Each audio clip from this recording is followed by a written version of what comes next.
Ministério Público, né, como fiscal, a gente sempre tem que dialogar com os poderes, né, o Poder Judiciário, o Poder Legislativo, o Poder Executivo. Eu falo que primeiro acho que o promotor tem que trabalhar no diálogo, na prevenção, né, na orientação. Lógico, só em situações extremas, se necessário, a gente busca aí a responsabilização, né, de gestores.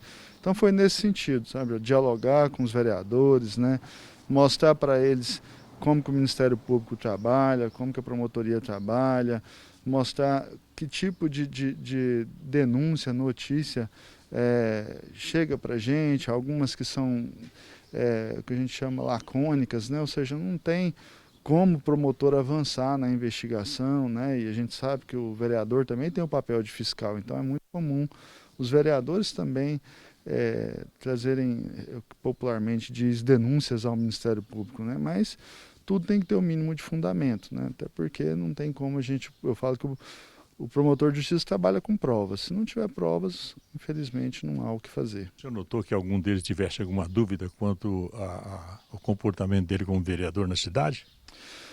Não, assim, foi um diálogo muito franco, assim, né? O Ministério Público pediu, assim, pediu prioridade em algumas matérias. Então, é uma responsabilidade muito grande, por exemplo, do legislador municipal, a questão urbanística, né? As leis urbanísticas são essencialmente municipais. Então, é preciso que os vereadores se debrucem sobre o tema, né? Até para possibilitar, por exemplo, para a pessoa sonhar com a casa própria, sonhar em montar um comércio, né? Então, essa regularização fundiária, né, que é um trabalho da doutora Ludmila, né? Mas nós tratamos disso, né? Os vereadores nos perguntaram sobre isso, né? E até sugerimos, né, que marcasse um horário, depois com a doutora Ludmila também, para conversar sobre o tema. Igualmente, um tema que para mim é muito caro, viu, que é a questão da infância. Né? Eu acho que a educação, a formação do cidadão começam com os nossos pequenininhos. Né? Então, as políticas públicas tramitam perante o Poder Legislativo. E eu pedi essa prioridade, que na verdade não sou eu o promotor que estou pedindo, é a Constituição que determina, né, o princípio da prioridade absoluta para as crianças, né, para os nossos jovens aí, que são o futuro da nossa cidade, o futuro do nosso país. Então, esses temas que são mais caros, nós dialogamos de forma muito aberta, né?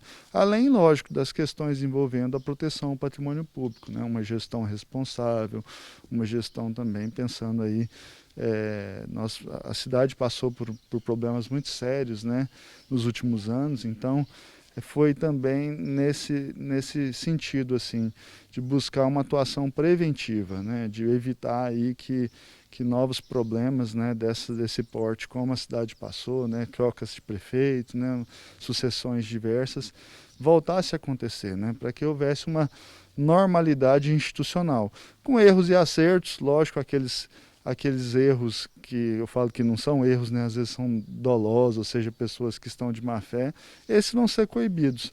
Mas quando a gente percebe uma vontade de acertar, né? Uma vontade de fazer o certo, acho que o Ministério Público tem que ser parceiro também. Bom, nós sabemos, inclusive, e o senhor já deve ter tomado pé de que nós temos aqui, por exemplo, pastorais, nós temos aqui crianças que estão em abrigo e tudo mais e tal.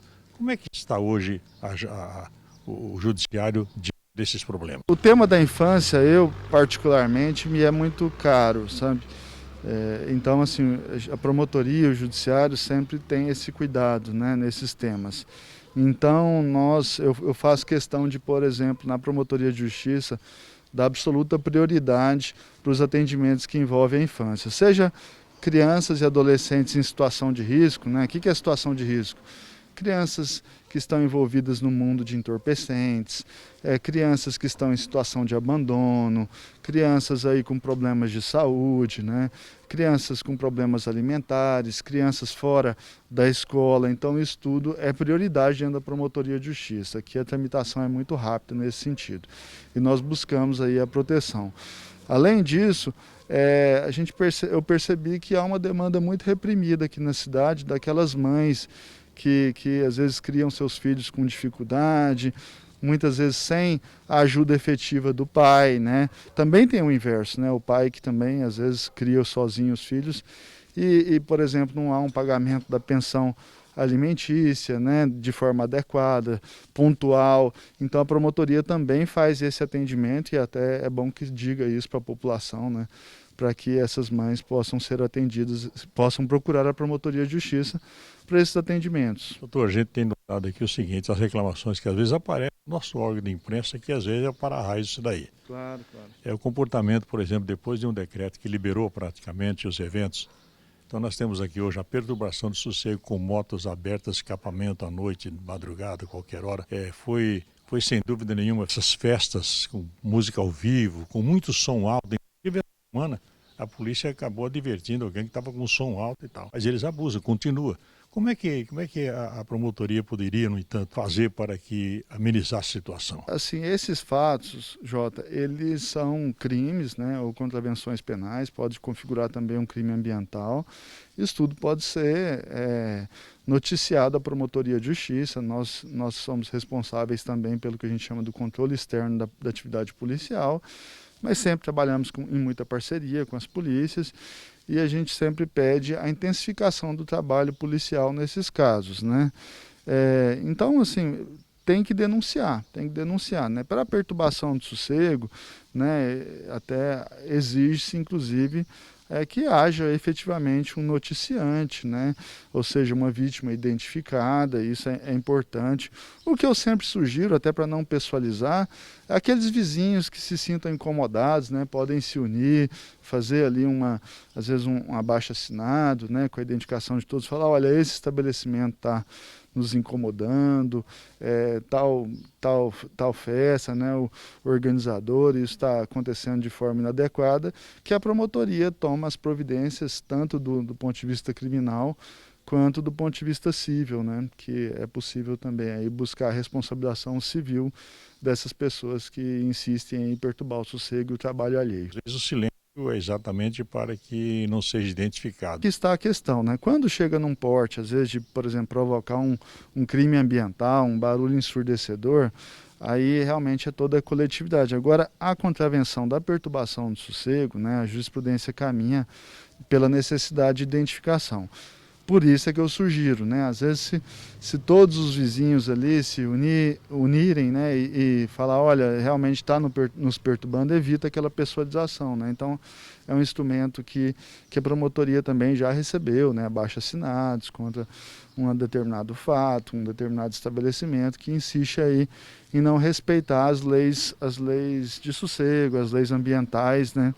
Então, e lógico, a gente também, um mecanismo que eu já utilizei na minha atuação, é o termo de ajustamento de conduta, né? Às vezes chama o comerciante, né? Faz uma adequação do espaço para fins ambientais, né? Então isso tudo vai ser estudado de acordo com cada caso, sabe, Jota? Engana-se, por exemplo, quem falar, não tem promotor aqui agora, não, promotor está assim constantemente, até sempre a promotoria aberta as portas para qualquer denúncia. Sim, até esse tema que você trouxe é uma atribuição conjunta, né? Há 3 promotores de justiça aqui, eu, né, que tenho minhas atribuições na área da infância, do patrimônio público, né, a atuação na área de idoso, né, além de outras questões pontuais, como fiscal, por exemplo. E temos a doutora Ludmila, que inclusive é a responsável pelos feitos ambientais, né? Isso é atribuição dela, e a doutora Regiane, que também tem atribuições na área criminal, na área da cidadania. Então há 3 promotores de justiça aqui atuando constantemente aqui na comarca de Alto Taquari.